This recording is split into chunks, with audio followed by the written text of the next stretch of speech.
Wall ಸ್ಟ್ರೀಟ್ನಲ್ಲಿ ಅವಳನ್ನು the assassin ಅಂತ ಕರೀತಾರೆ.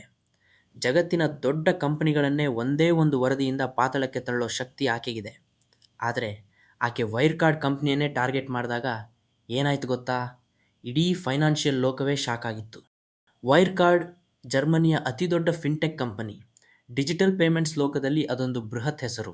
ಎಲ್ಲರಿಗೂ ಅದೊಂದು ಭವಿಷ್ಯದ ಕಂಪನಿ ಅಂತ ಅನಿಸಿತ್ತು. ಶೀಘ್ರದಲ್ಲೇ ಜಗತ್ತಿನ ನಂಬರ್ 1 ಆಗುವ ಕನಸು ಕಾಣುತ್ತಿತ್ತು.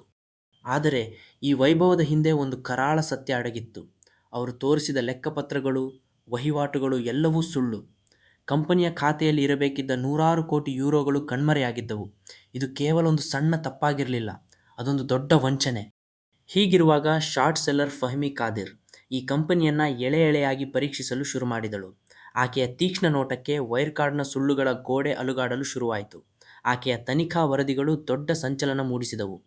ಮತ್ತು ನೀವು ಜವಾರಿ ಆತ್ಮ ಅನ್ನು ಮೊದಲ ಬಾರಿ ನೋಡುತ್ತಿದ್ದರೆ, ನಿಜ ಜೀವನದ ರೋಚಕ ಕಥೆಗಳು ನಿಮಗೆ ಇಷ್ಟವಾದರೆ ಈಗಲೇ ಸಬ್ಸ್ಕ್ರೈಬ್ ಮಾಡಿ. ಪ್ರತಿದಿನ ಒಂದು ಹೊಸ ವಿಡಿಯೋ. ವಿಚಿತ್ರ ಅಂದರೆ, ಜರ್ಮನಿಯ ಹಣಕಾಸು ನಿಯಂತ್ರಕ ಬಫಿನ್ ಫಹ್ಮಿ ಕಾದಿರ್ನಂತಹ ಶಾರ್ಟ್ ಸೆಲ್ಲರ್ಗಳ ಮೇಲೆ ನಿಷೇಧ ಹೇರಿತು. ಇದು ವೈರ್ ಕಾರ್ಡ್ನ ನಡೆಯನ್ನು ಸಮರ್ಥಿಸಿದಂತೆ ಆಗಿತ್ತು. ಯಾರೋ ಕಂಪನಿಯ ಬಗ್ಗೆ ಅನುಮಾನ ಪಡುತ್ತಿದ್ರೂ ಅಧಿಕಾರಿಗಳು ಕಣ್ಮುಚ್ಚಿ ಕುಳಿತಿದ್ರು. ವೈರ್ ಕಾರ್ಡ್ ಹಗರಣದಲ್ಲಿ ಕಾರ್ಪೊರೇಟ್ ವಂಚನೆಯ ವಿರುದ್ಧದ ಎಲ್ಲಾ ರಕ್ಷಣಾ ಮಾರ್ಗಗಳು ವಿಫಲವಾದವು. Pro market.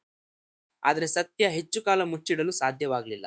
ಲೆಕ್ಕಪತ್ರ ಪರಿಶೋಧಕರು ವೈರ್ ಕಾರ್ಡ್ನ 1.9 ಬಿಲಿಯನ್ ಯೂರೋಗಳು ಕಾಣೆಯಾಗಿರುವುದನ್ನು ದೃಢಪಡಿಸಿದರು. ಇಡೀ ಕಂಪನಿಯು ಒಂದು ದೊಡ್ಡ ಸುಳ್ಳು ಅಂತ ಜಗತ್ತಿಗೆ ಗೊತ್ತಾಯಿತು. ಈ ಹಗರಣದ ಅಲೆ ಜಗತ್ತಿನಾದ್ಯಂತ ಹರಡಿತು. ಸಿಂಗಾಪುರ್ನ ಹಣಕಾಸು ಸಂಸ್ಥೆಗಳಿಗೆ ದಂಡ ವಿಧಿಸಲಾಯಿತು. ಓಮನ್ನ FSA ಕೂಡ ಕೆಲವು ಸಂಸ್ಥೆಗಳಿಗೆ ಎಚ್ಚರಿಕೆ ನೀಡಿತು. ಹಗರಣ ಜರ್ಮನಿಗಷ್ಟೇ ಸೀಮಿತವಾಗಿರಲಿಲ್ಲ, ಅದೊಂದು ಜಾಗತಿಕ ಸಮಸ್ಯೆಯಾಗಿ ಹೊರಹೊಮ್ಮಿತು. ಕೊನೆಗೆ ವೈರ್ ಕಾರ್ಡ್ ಸಂಪೂರ್ಣವಾಗಿ ಕುಸಿಯಿತು. ದಿ ಅಸಾಸಿನ್ ಫಹ್ಮಿ ಕಾದಿರ್ ಈಗ ಶಾರ್ಟ್ ಸೆಲ್ಲಿಂಗ್ ಬಿಟ್ಟು ಬೇರೆ ರೀತಿಯಲ್ಲಿ ಕಂಪನಿಗಳಿಗೆ ಸಹಾಯ ಮಾಡ್ತಿದ್ದಾಳೆ. ಈ ಕತೆ ಹೇಳೋದಿಷ್ಟೇ, ಹಣಕಾಸು ಲೋಕದಲ್ಲಿ ವಿಶ್ವಾಸ ಅತ್ಯಂತ ಮುಖ್ಯ ಅಲ್ವಾ?